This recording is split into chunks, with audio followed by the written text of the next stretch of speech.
Hi guys, it's the middle of winter, middle of the day. I'm up at the top of the property, right at the border with my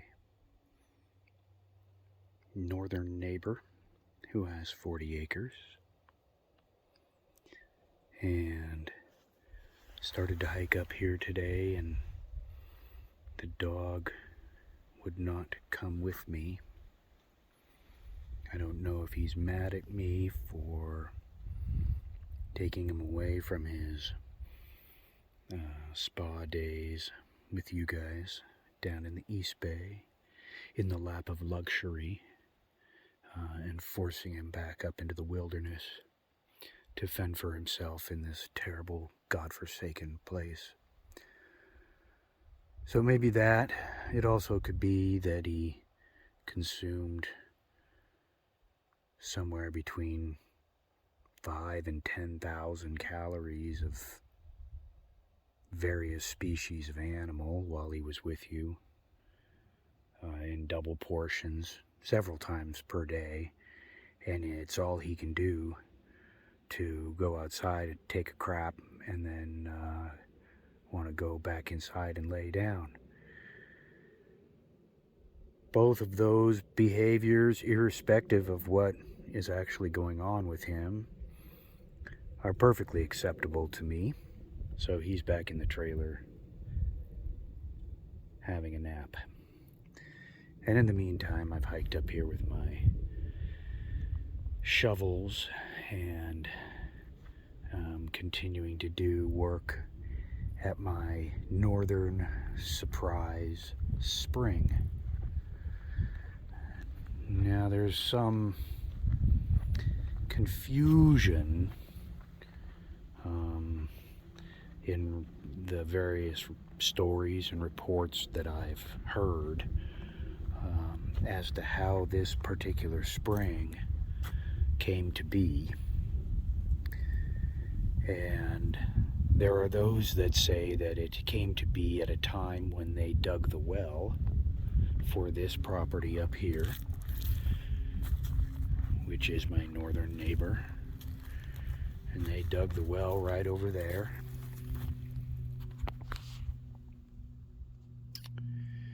You can see between those trees there's a little rusty pipe and a little bit of PVC back there.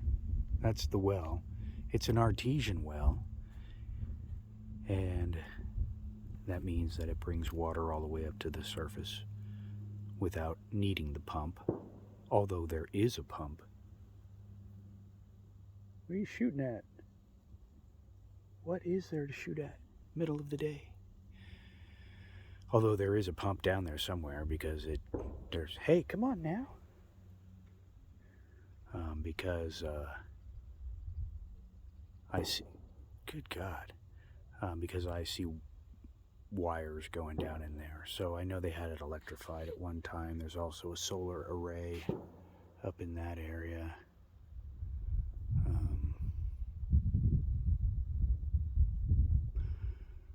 So that well is actually right above my spring. Now, it could be that, well, I should say above my northern spring, my surprise spring. It could be that this spring came into being when the well was dug, because there's a breach somewhere in the well shaft, and it's got a leak, and it's coming out of the land down here. Or it could also be that that artesian well's natural tendency to have water at the surface up there naturally manifests itself down here at this point, right before it drops into my creek, which is right down there.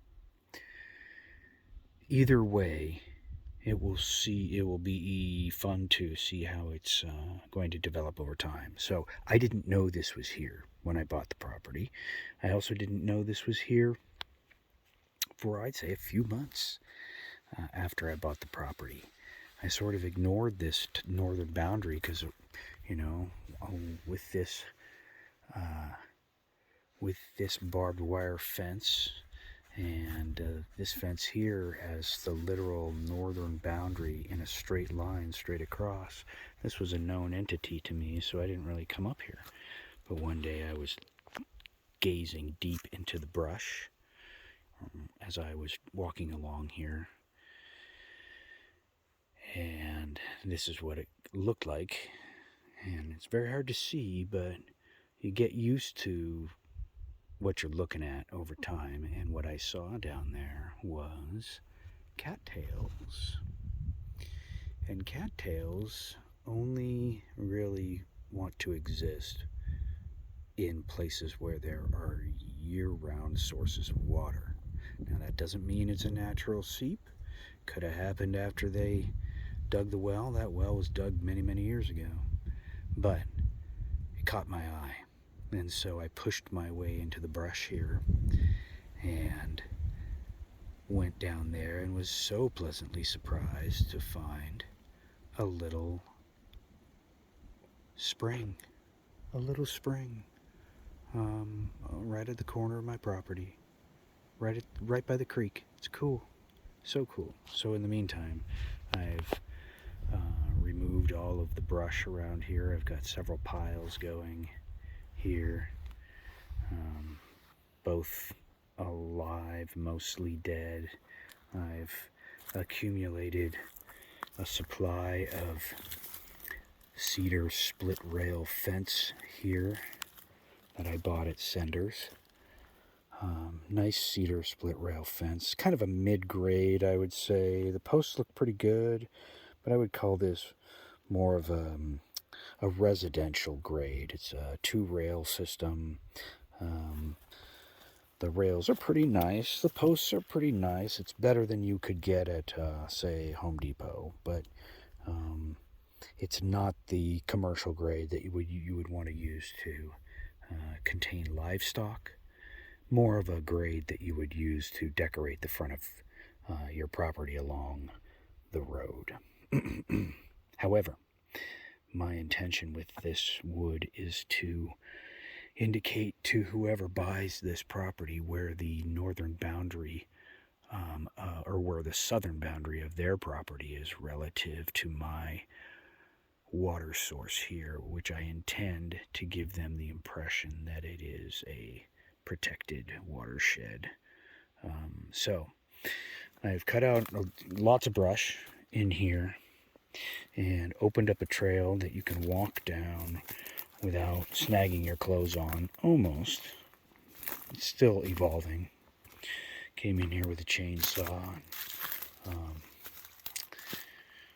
cut all this back quite a bit and removed a bunch of brush from out of here and opened up this little meadow area, this tiny little meadow area, and then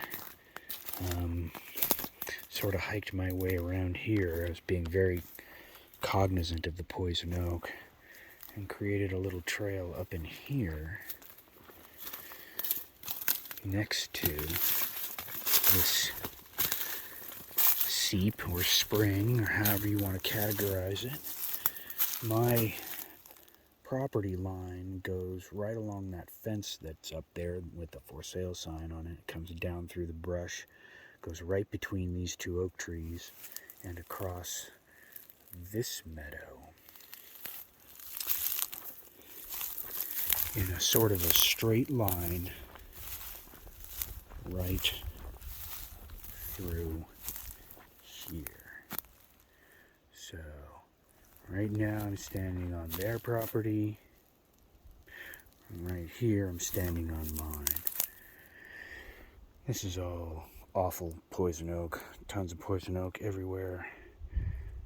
But what they did here was they came in with a bulldozer and they pushed this giant dead oak tree over and off of their property and onto mine. Oof, there's more poison oak right there. Yucky. And into my watershed area here, which is kind of what you see in frame there. And as I've said in other videos, I don't care. It actually adds to the area's ability to enrich the wildlife scene here, which is all I care about up so far away from the residential area. This is all, I intend to make all of this natural and just a place you can come up and hike and spend the night and look at the birds and all that kind of stuff. So this is like a little water source with a big dead fallen tree, and it supports many various life forms across all kingdoms. And looks like maybe it could be a place where there would be birds to watch, but I don't usually see many birds around here. But anyway, my fencing that I have up there is intended to sort of start back there by the log, come up here to a corner, which would be kind of like right where my property was, come across here, all across there, and go back over to there. And then as my trail cuts around that way, there'd be another corner, and the fence would go that way one more section. So section 1, 2, 3, 4, 5 sections of cedar split rail. That is a military helicopter really, really high up there. Hear that?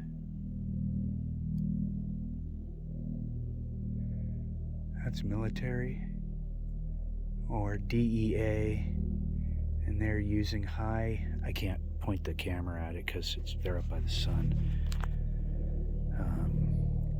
but they're using high definition cameras to spy on all of this property, not mine, but all of the property around me, to see who might be illegally growing marijuana.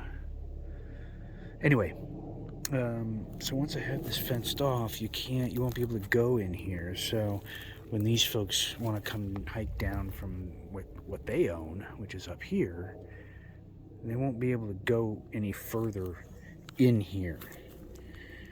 And it will give them a really good idea what's mine and what's theirs. I hope. Because I did find quite a little bit of garbage up in here in these bushes, and it's not my property and it's not my garbage, but I cleaned it up because I didn't want it to make its way downhill. It was gross garbage, hobo garbage. So I can't have that. I can't have them coming down here and doing any of that kind of stuff. And then once I put my fence up in here, I'm going to come up here. If the property hasn't sold yet above me, I'm going to come up in here and I'm going to domesticate this entire meadow. I'm going to cut up with my chainsaw all these dead trees, cut out all those trees, all this brush, everything, and return this to grass. Cut out all of this terrible poison oak here, and get it out of the field. And there's more of it around everywhere. And anyway, and turn this into a place where you could come and put a sleeping bag down in the summer and spend the night up here. So you come in up to the top of the property, walk down here through this trail, come around here, and this would be a nice open meadow. Once I have those dead trees, that's not a dead tree, that's buckeye. Buckeye always looks terrible this time of year. Buckeye usually looks terrible, except for a few months in the summer, and it's the first to lose its leaves. and look awful. So if you've got tons of buckeye, you're like, wow, this beautiful, lush area. And then if you don't know what you're looking at, and you're looking at a property with a bunch of buckeye, you think that it's blight. I mean, you think it looks like the area got just sprayed by Agent Orange or something like that. It's interesting plant. Anyway, that stays obviously, but all of this can go, and then I'll bring my mower up here. I'll bring my mower up here and I'll mow this whole meadow out, even though it's not mine.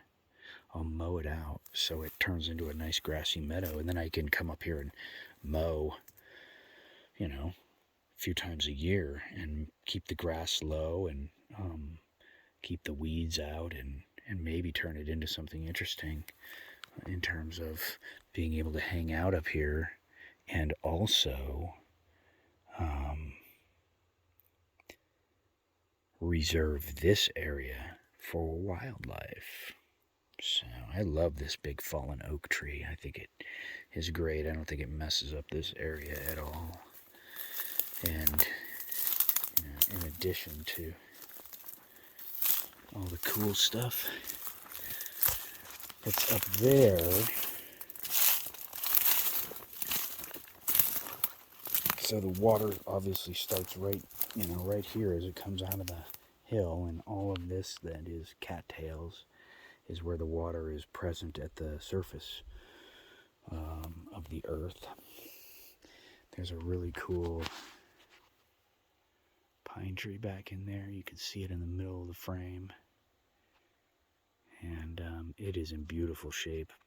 Nice pine tree that has all the space in the world to grow, and hopefully it will get huge because it can get huge back here and nothing will mess with it. This little meadow that I've cleared out here, I will build right by kind of where my jacket is there. I plan to build a 6-foot by 6-foot platform kind of tucked up in the corner there, flat, because this slope's pretty good right here. So I built a little 6x6 platform up there out of wood, up on pilings that you could walk down the trail here and walk out onto, and maybe due to its size, you could set up a little animal watching blind, portable blind there to photograph birds or whatever, and just come down here and spend some time down here on that platform. And that would be a really nice way to sort of develop this meadow area in a low impact way by having a platform built. The first homesteading project I ever did with my land in Pie Town was to build a sleeping platform, because it was high desert, ancient high desert. You just felt terrible walking anywhere, because you immediately create a trail that would last for 1,000 years, and the little cactuses and grasses and bunch grasses and tiny little trees and whatever were hundreds and hundreds of years old and were tiny, and so I built a sleeping platform so we didn't have to go and bed down on the earth with a giant tent every time we were up there. We could do our cooking on the platform and sleeping on the platform. It was big. It was 10 by 10, I want to say, or maybe even 12 by 12. Hauled all the lumber down there, built it all out of treated timber and big treated planks. And that was 30 years ago. And I checked on Google Earth, and it's still there. So you can see it from space. It's pretty cool. I really like the idea of a platform. It has multiple uses. It keeps you off the dirt for your own sake and for the sake of the stuff that's growing underneath it. And you can come down here and hang out right by the spring. And I know I don't see any animals here, but I don't think they're used to having people up here yet, so they're very shy.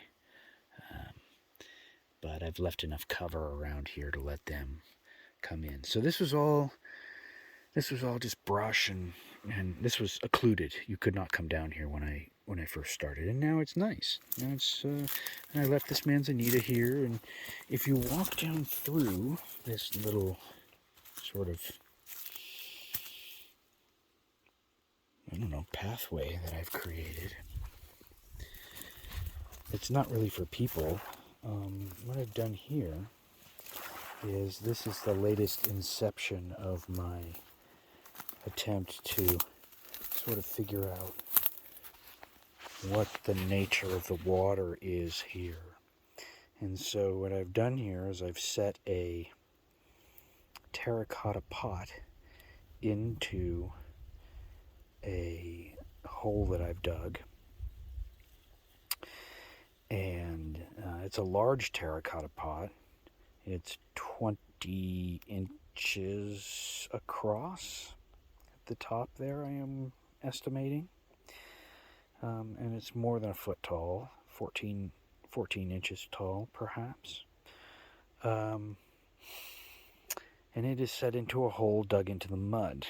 And not only is there mud in there, of course, because of the nature of this entire piece of property right here, as far as you can see with all the cattails and whatnot, that's all water expressing itself at the surface. So there's quite a bit of mud here from years of decomposition, but there is also a lot of rocks, big chunky rocks.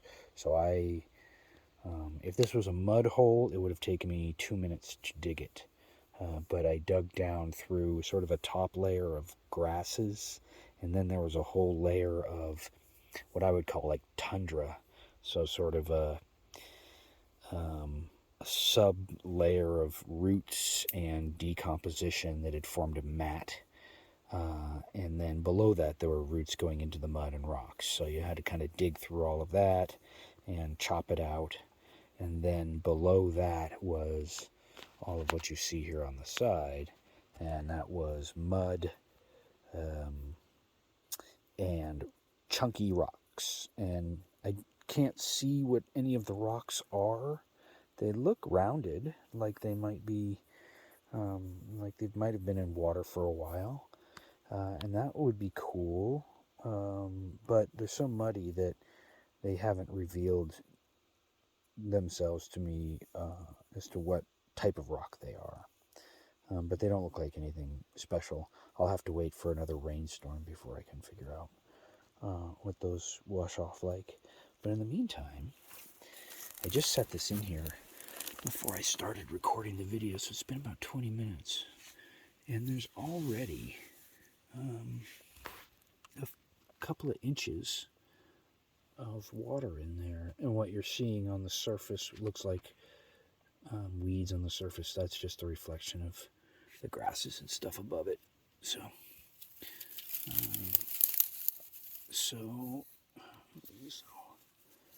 little guy right there is a little baby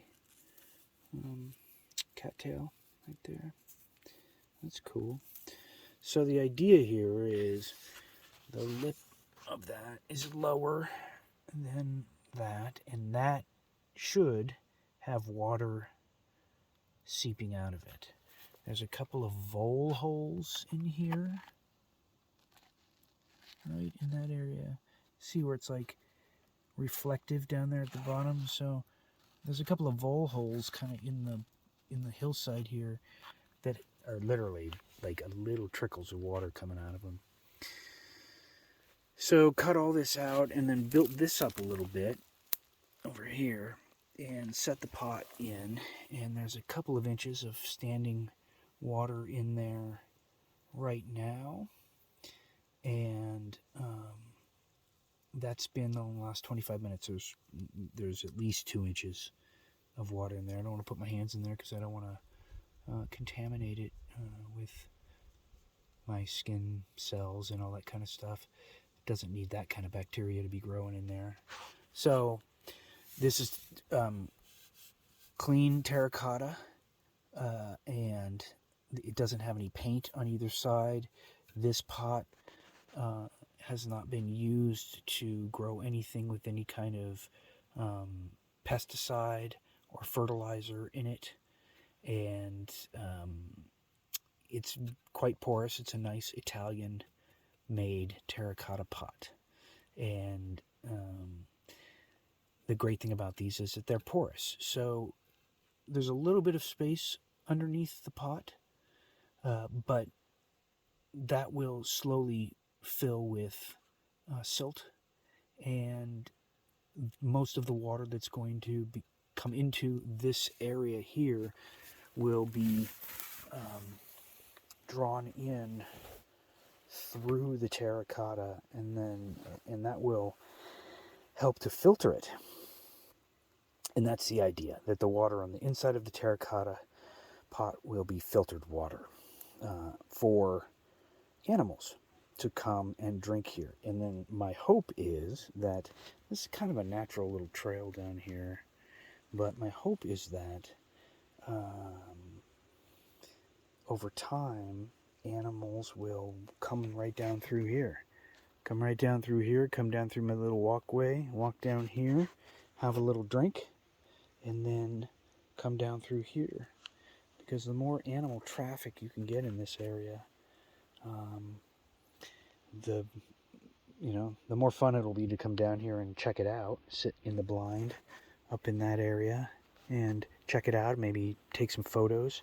And this pot, if it is full of water, and it can remain full of water throughout the year due to whatever's coming out of the seep here, will, over time draw animals right to it for photographic, purposes and whatnot.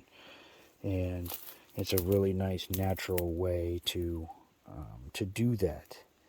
It also has the peripheral benefit of allowing me to assess the nature of this as a potential developable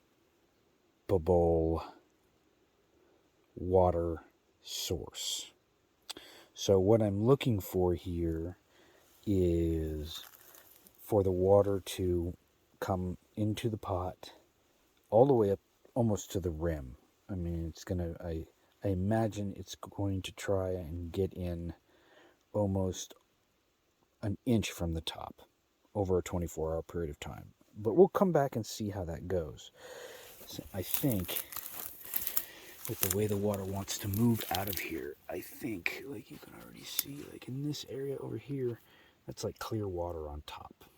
So that's kind of like, would be moving, of course, down the hill from up there, and then coming kind of across right where my hat is there, and down here, and down here, and into here. So since this is kind of a berm that I've put up here, created a little divot here.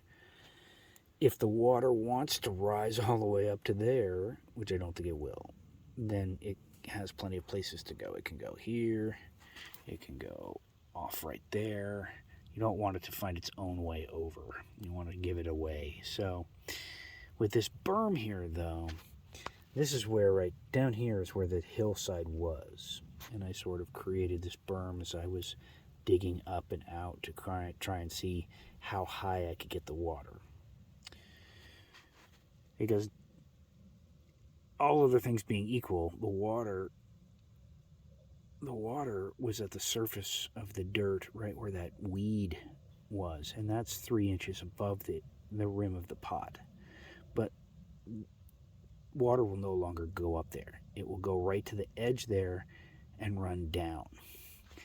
And my feeling is that once it's free of the earth and no longer following the slope here, that it will come up to the level of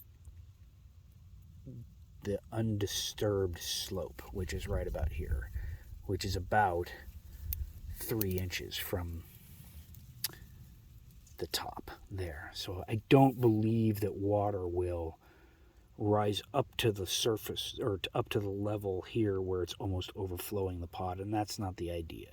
The idea is to have it an inch or so above the top of the pot. And then we'll see what kind of water we get. So it may take several days to a week or more to stabilize. And that's just a natural process where the bacteria has to build up, that is going to build up in the pot as the pH of the water changes over time. That bacteria needs to colonize, build up to a certain level, and then do its thing. And it may, in fact, be the case that there are several different types of bacteria that need to colonize and build up to a sustainable level, based on maybe even what another brand new bacteria is doing at the time. So it can take 10 days to 2 weeks. It could happen right away. So I just want to check that out. And what I'm going to do right now is I'm going to go on a hunt for a good stick that I can stick in there, so that if a little baby raccoon or something comes by here and gets curious and falls in, they can get themselves out. So there's probably going to be a piece of manzanita up here, but that's next on the agenda. So there's my little spring. That's about a half hour of me rambling about nature and whatnot. Pot looks like it's filling up nicely, and once it's filled up, I think I'm just going to see how that goes and where the water wants to go, and then I'll bring a wheelbarrow full of gravel up here from the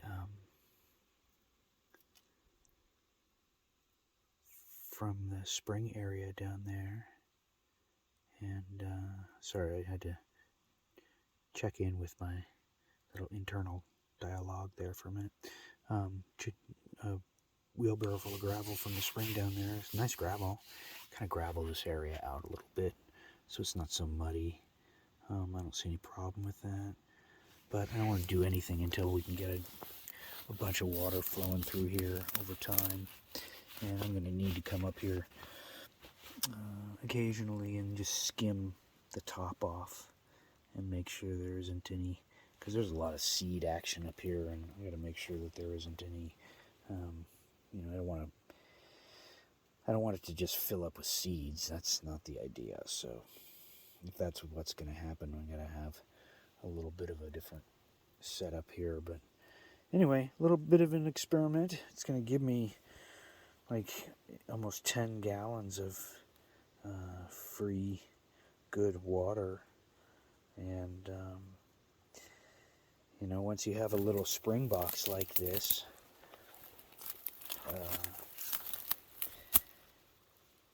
you can cut in right along here with a pipe to the side of the hill and put a hole in the terracotta and put your pipe in there, and then take that pipe and start running it down the hill. And just the nature of having all of that gravity behind all the water that would fill up in that pipe, you can create quite a bit of pressure. And it's cool. You put a pipe sort of at the bottom of this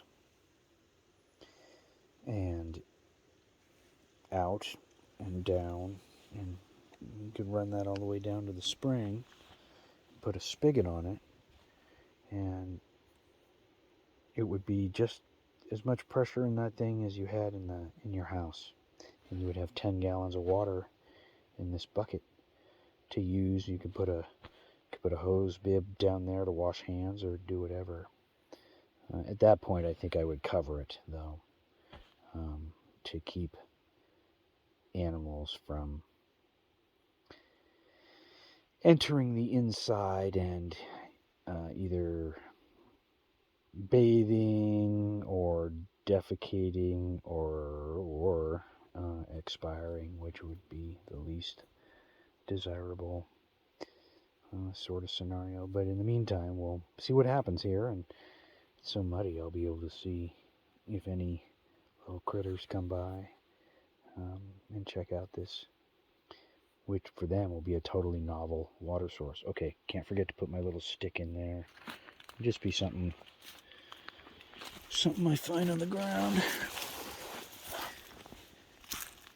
Nothing fancy, but something sturdy enough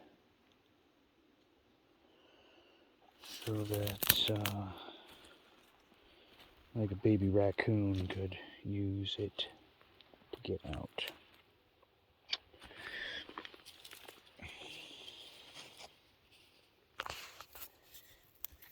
Yeah. Something like that.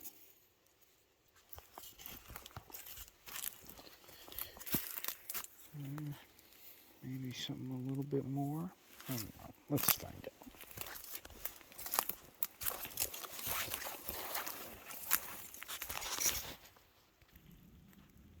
Okay. So, no big deal. Just a little piece of dried manzanita there, down in the bottom, across like that. And then it doesn't matter what the level is there.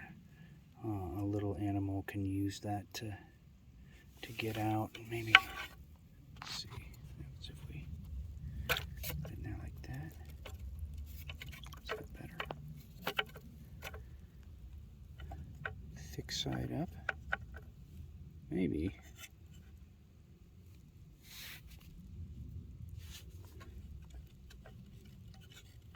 Yeah, I think that's good. I think that's better. Small side down. Okay, so that will ensure that any poor little animal doesn't drown in my water source for being curious. Alright, well that's that. I think that's all the work I wanted to do up here. I can check that off my mental list and get it out of my head and move on with my fence job. I'm excited to get that fence material out of the way there. I don't want anybody who's interested in purchasing the property up there to come up here and think that I'm trying to either signal in some way or another that I'm about to build fence up here to keep them out, or that I'm about to have a fight with them over property or whatever. I want to get that down here and deployed in this area. Plus, I need to know if I have enough, I'm not sure I bought enough fence, so before I start the job, I want to get it down here and get it all laid out and get this area squared away and get out of here, chop up all that wood up there and get it all stacked and organized and get the brush processed and then get out of here for a while and let nature have its way for as intended. But I really have wanted to do this very thing here, this very job, to put a terracotta pot in the ground there to see if a terracotta pot can be used as a spring box, to see if it will attract animals, and to evaluate the nature of the water over time, from now when it is abundant to the end of summer and into fall and the beginning of next winter too. Who knows? But if we can go 12 months without having any rain and I still have water in my pot, then this will be a good place to continue to develop. And there are all sorts of ways to take a bit of water from this area, and use it for human use as the years go on, especially as I clear a lot of this area out and make this kind of a way to get down to the creek, a fun way to get down to the creek. And the corner of the property is right down in that area. I just can't get to it.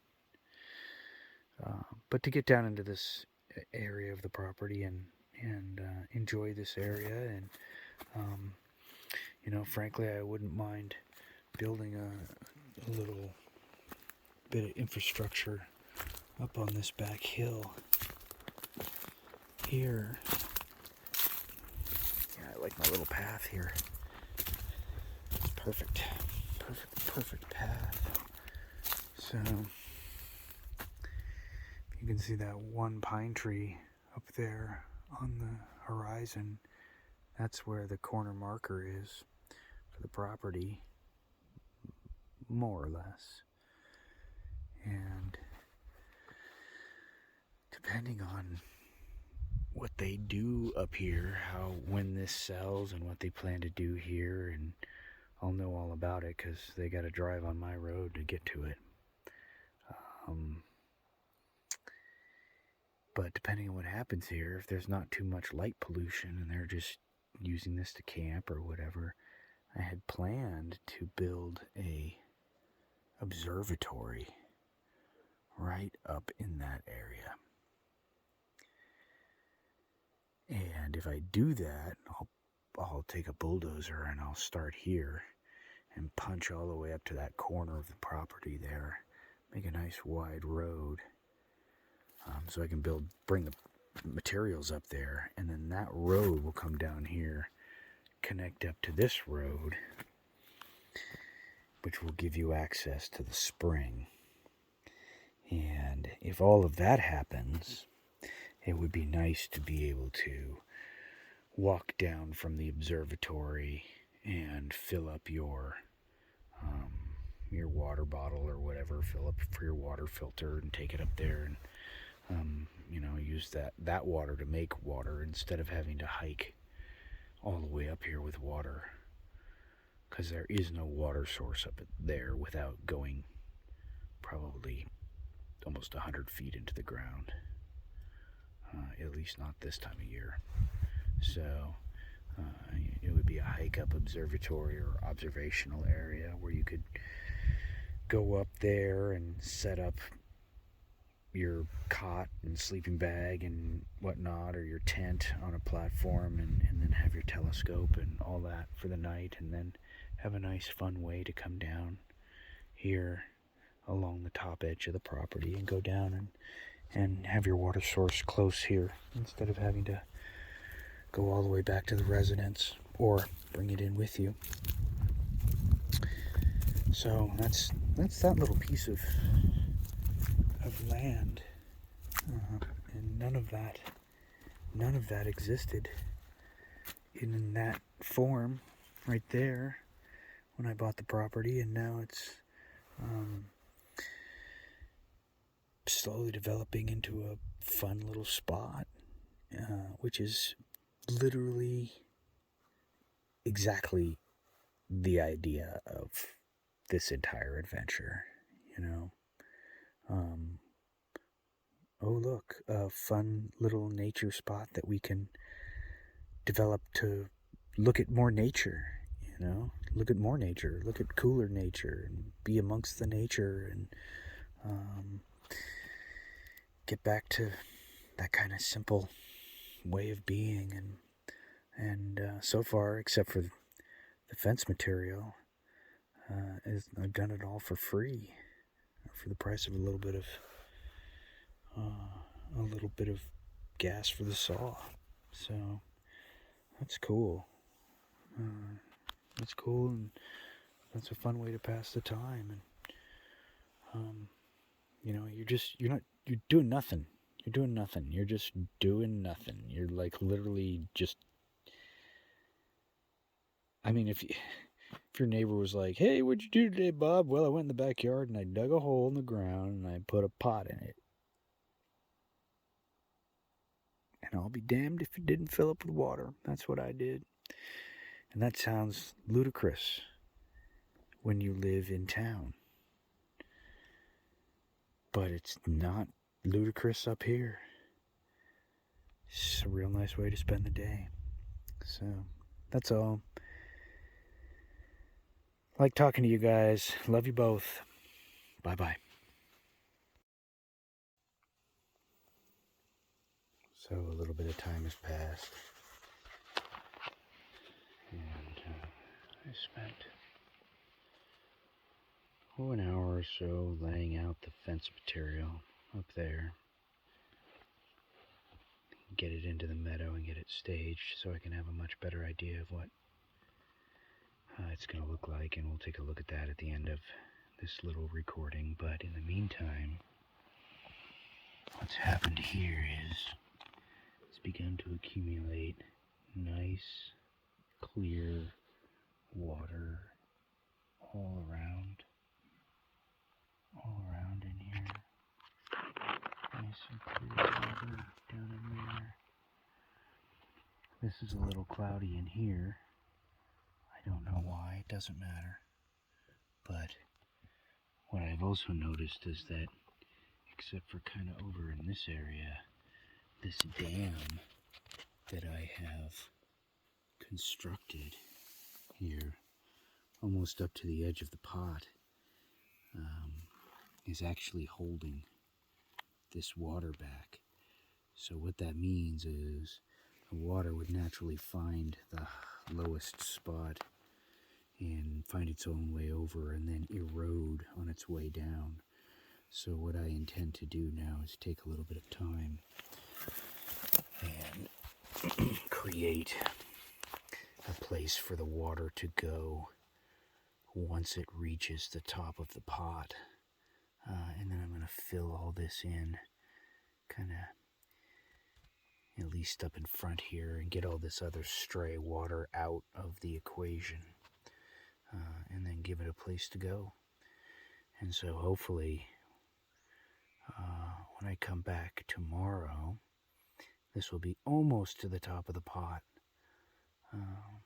almost right at the top of the pot, so which would be perfect. Alright, let's go up in the meadow and check out my fence here real quick while I'm up here and feeling like it. So, the evening birds are coming out and making evening animal noise. But here's sort of how this would look. So you come up here, there'd be an end post here, which is that guy. And then 2 rails going up to that corner there. And then a line, and a line, and a line to this corner here. And then down to that end post. And I ended up with 2 rails left over, which allowed me to pick the ones that I liked the best. And those 2 that are left over, I'll save for another job. So starts down there, comes up to the corner there, goes across to that corner there, and then down and terminates down in that area there. And I think that makes it pretty clear what the owner of the property on the other side of this fence intends to communicate about this area.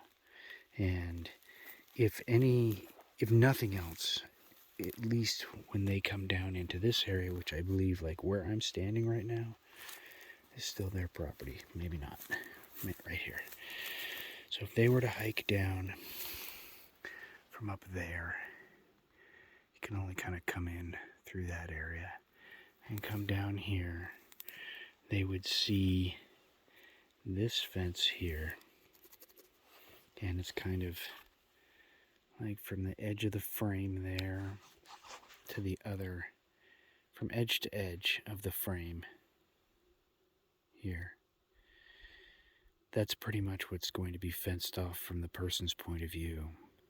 And I think that communicates really clear. If that doesn't communicate clearly, then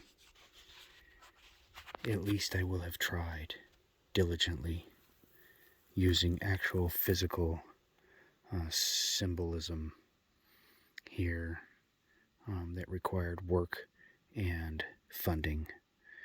And so if there's trespassing here and I find anything, you never know with these hillbillies.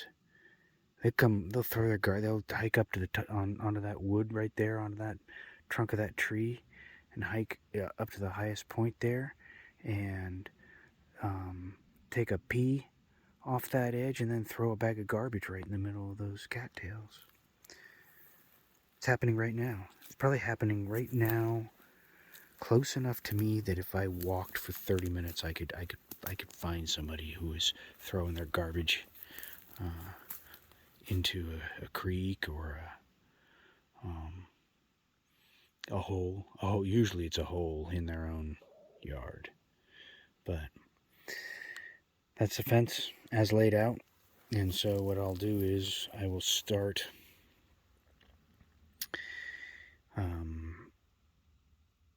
I'll start at the end there, right there, with that end post, and then I'll get that sunk in the ground with a hole, and then I'll come out here, set a rail, and get the next post set. That way I can figure out what the limits of the geometry are going to be. I'm not going to put any concrete in the ground. I'm just going to sink this. This whole fence is basically pretty deep.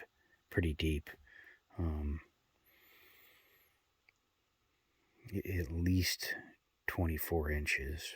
I'll try to go more, but at least 24 inches. The problem is, this may look like it's dirt, and it is a little bit, but it isn't soon before it turns into, and I'll show you. So you're digging and digging, and you don't have to dig very far. Where is that?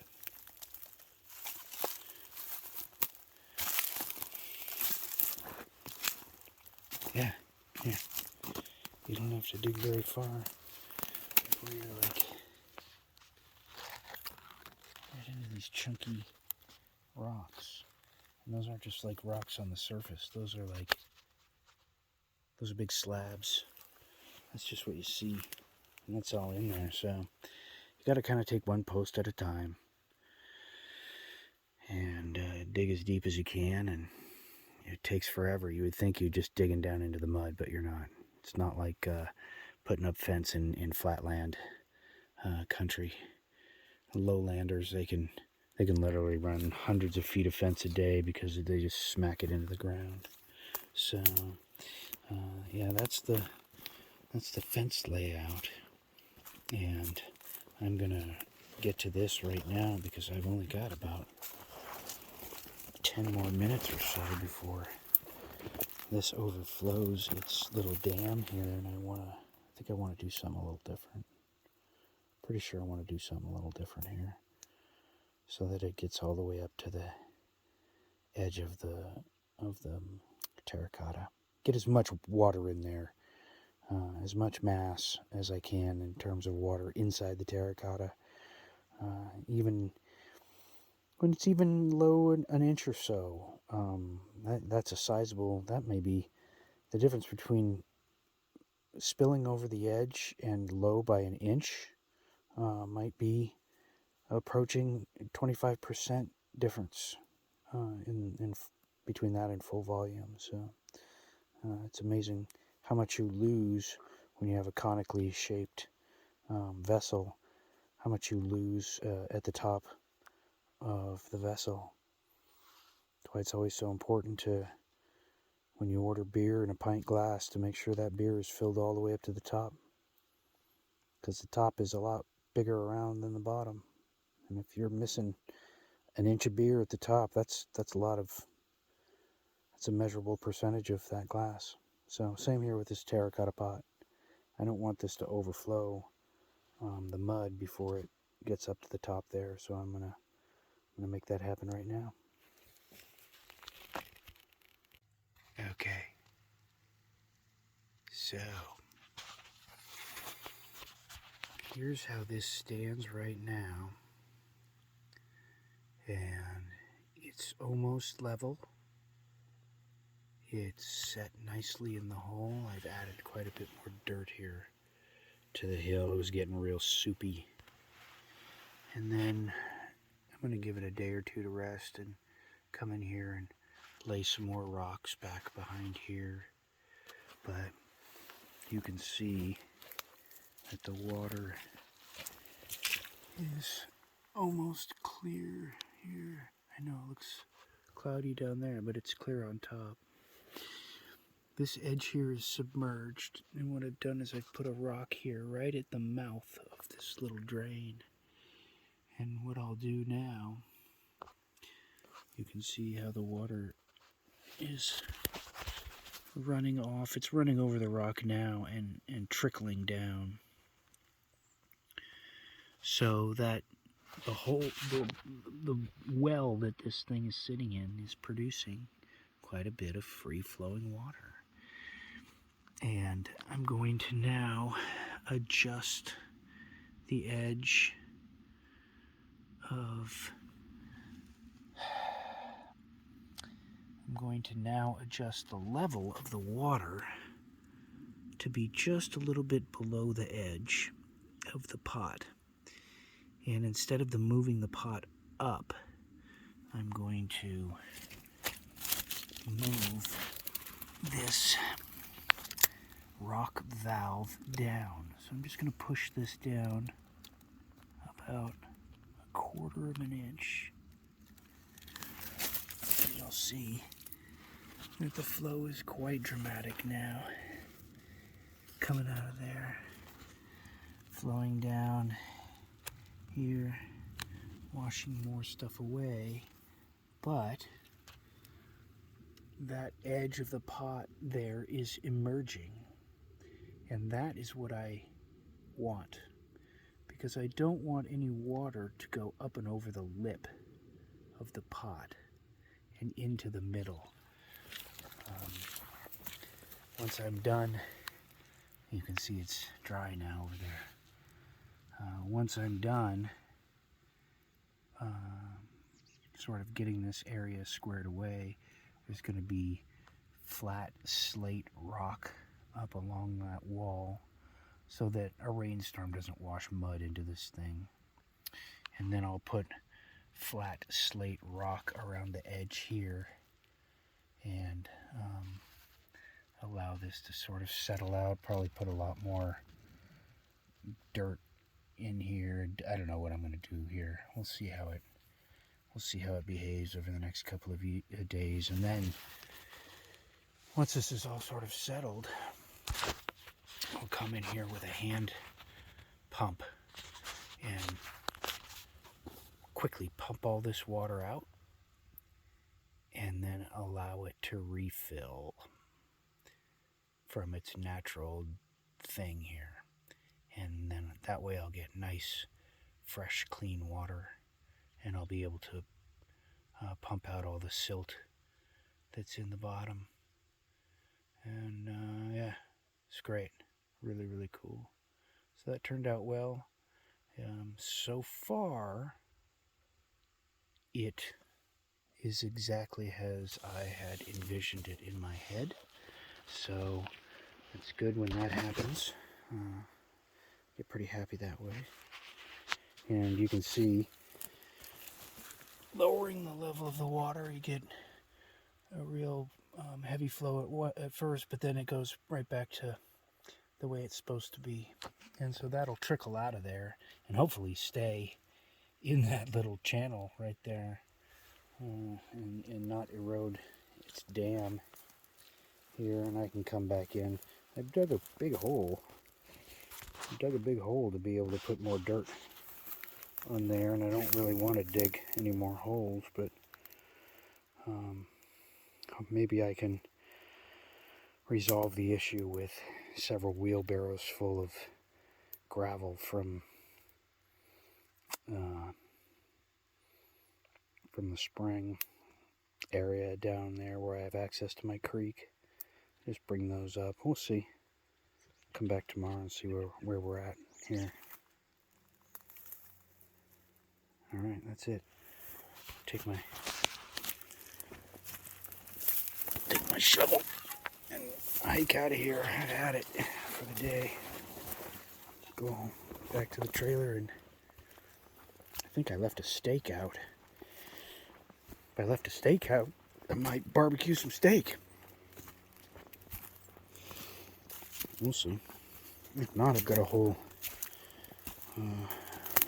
tenderloin in there. It's done.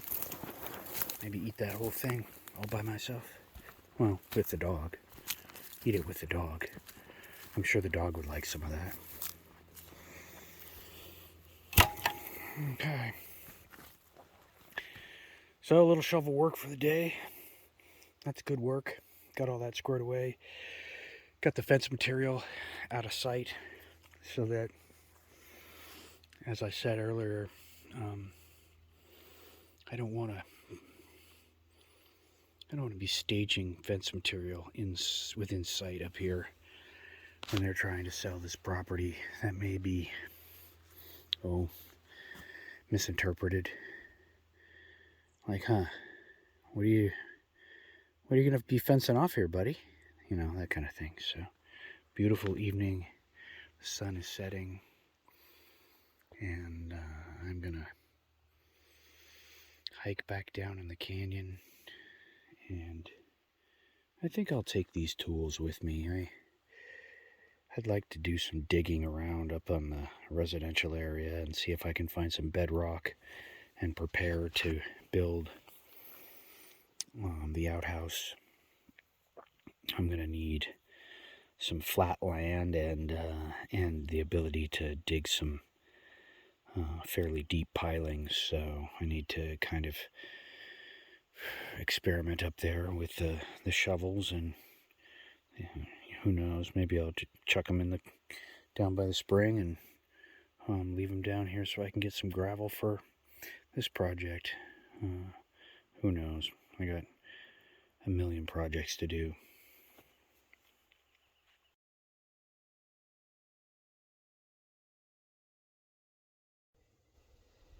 So I couldn't wait to come up here the following day, which is today, and check out my spring.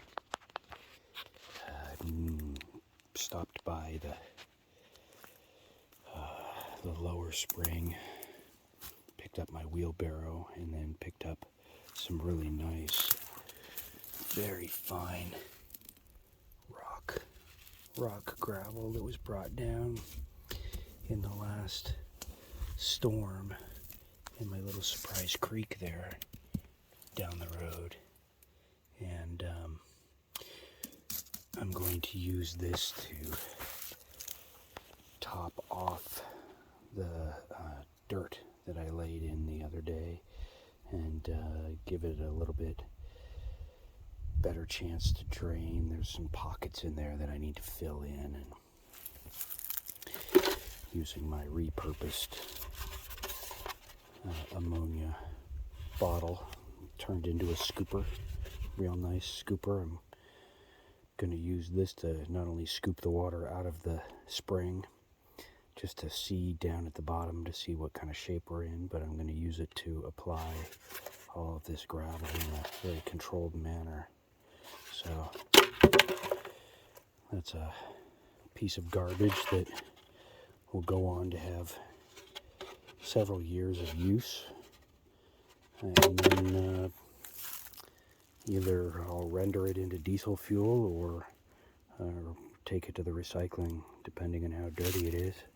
So let's go check out this little terracotta pot here. I say little, I think it's about between 5 and 10 gallons. Okay, So we're down below the edge of the pot, which is what I wanted. It looks like water is seeping out down along the hill here, which is what I anticipated. Seeping out everywhere, but not rushing out. I don't see any little streams, just kind of a seep. Over here it's a little different. Pretty muddy down in here. But what I did before I left yesterday was to put my little keyway rock there at the height that I wanted it at, and then I laid in a bunch of little flat rocks all the way down here to give it a place to go, give the water a place to go. And it is, in fact, doing that. So, and it's really clear back in there. I'm going to fill that in with gravel and see if I can't get some other parts of this to be receptive to some gravel. And then I'll probably put some gravel in the bottom of this pot. Not a lot, but just enough in the bottom. So this is all nicely squared away here. Just going to come in and tuck the sides in a little bit here.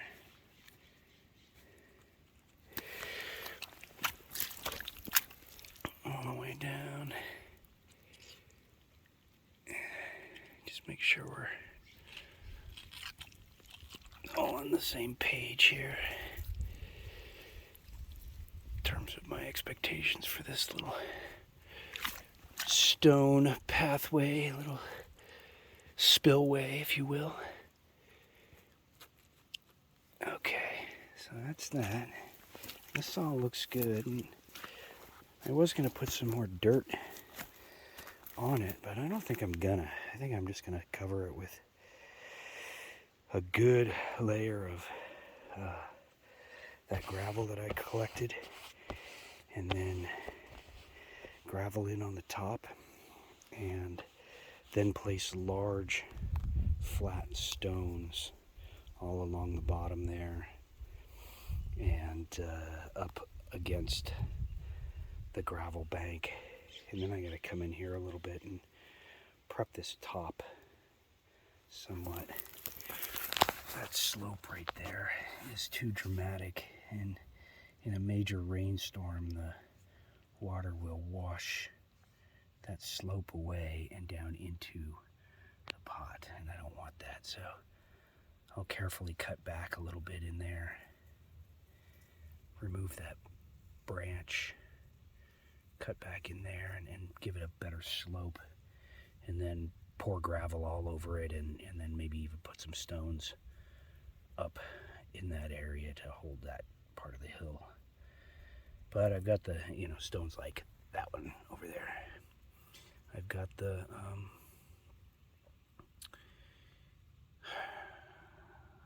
shovel, I've got the wheelbarrow.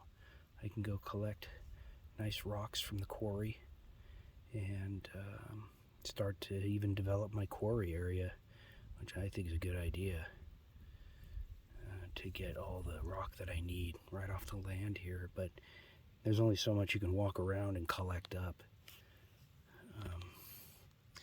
before you have to kind of dig into the hill and expose some more new stuff. So it's kind of soupy in there. It's pretty soupy in there.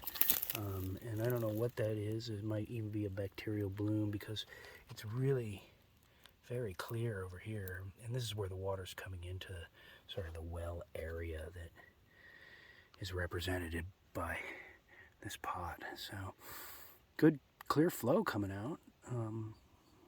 No weird smells or anything. I think I just need to scoop a lot of this water out and let new water come in,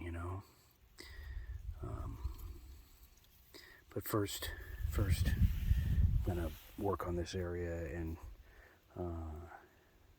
get it all squared away until I before I go digging into the middle there, because I'll just end up messing it up with the work I want to do out here. So, all right, that's that. That's the checking on the spring, and I'm going to get to it now and put the gravel down and then go look for a bunch of more pretty slate rocks to put around.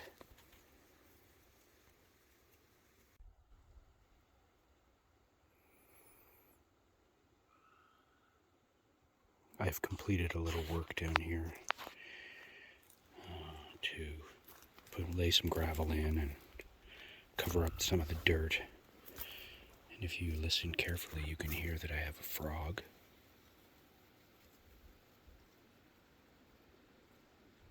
No? It's quiet now.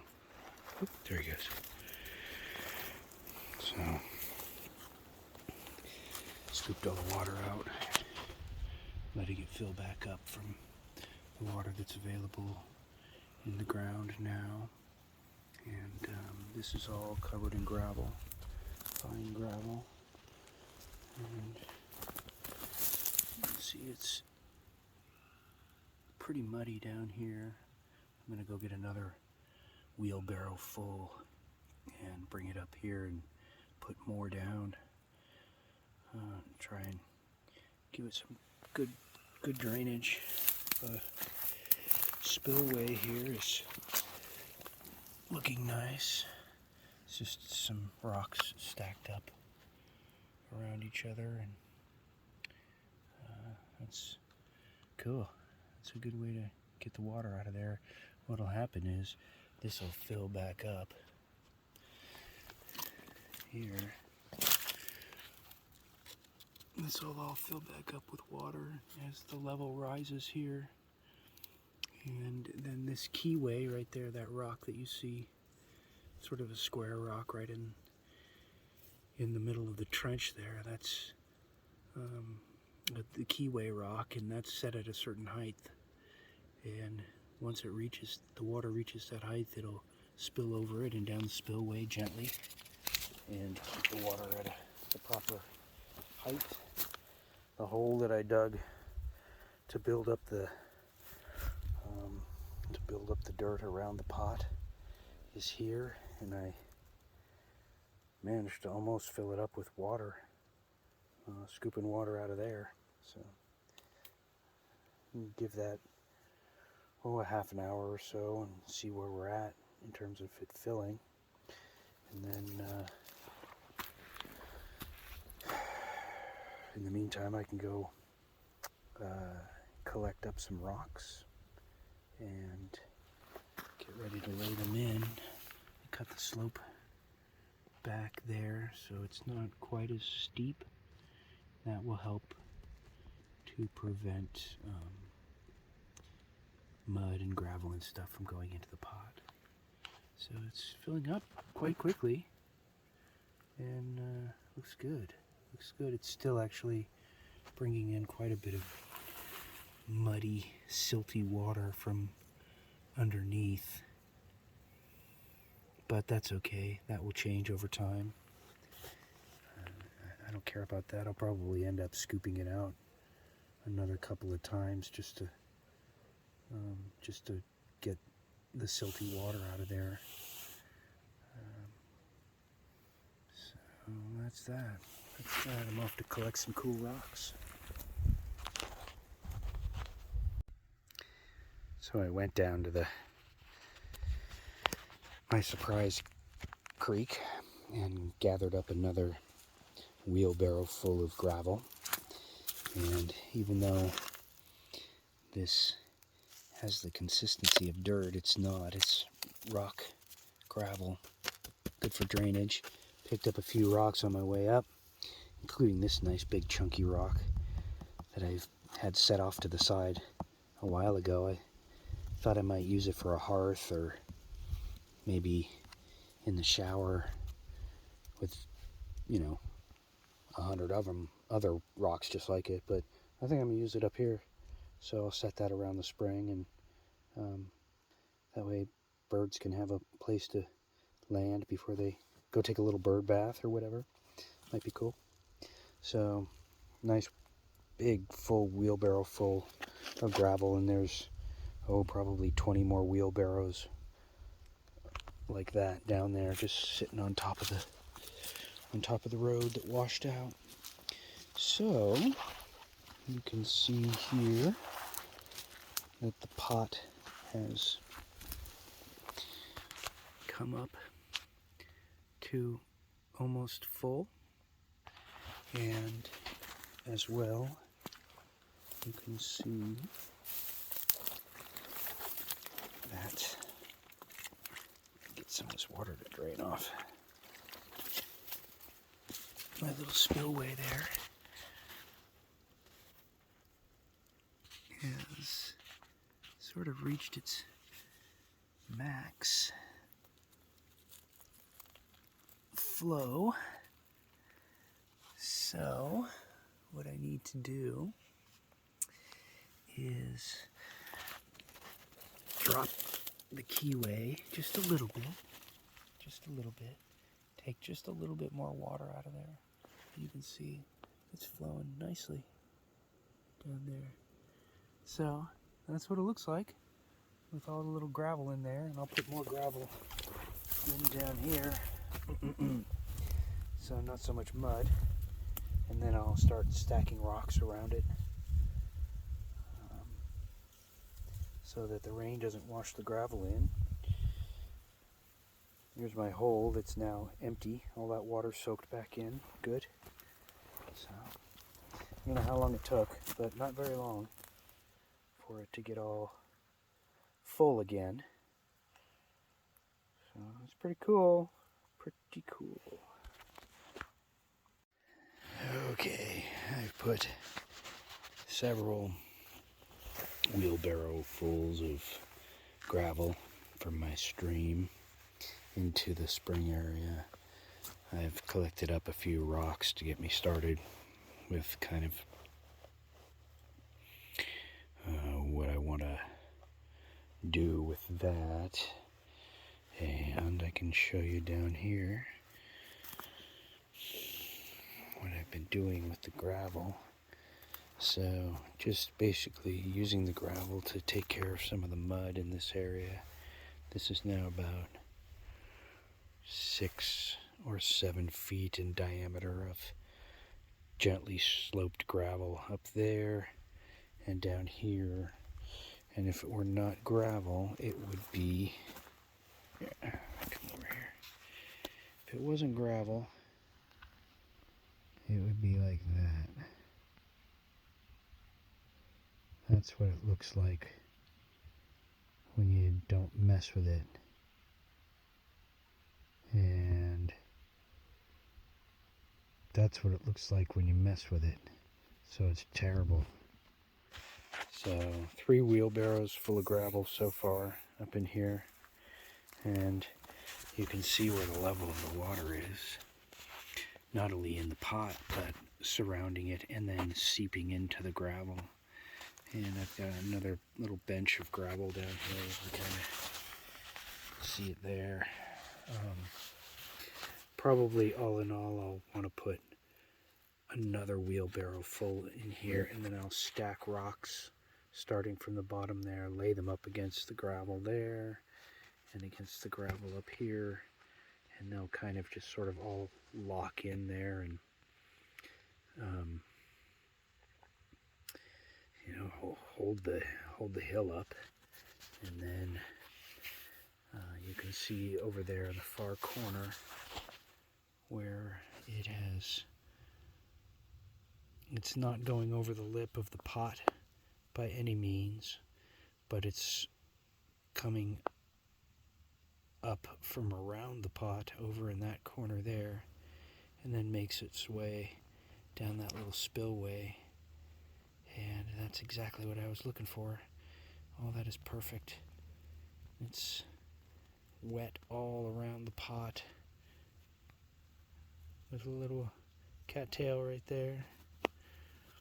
So there's water all around the pot, but not much, you know, just a little pocket of water around the pot.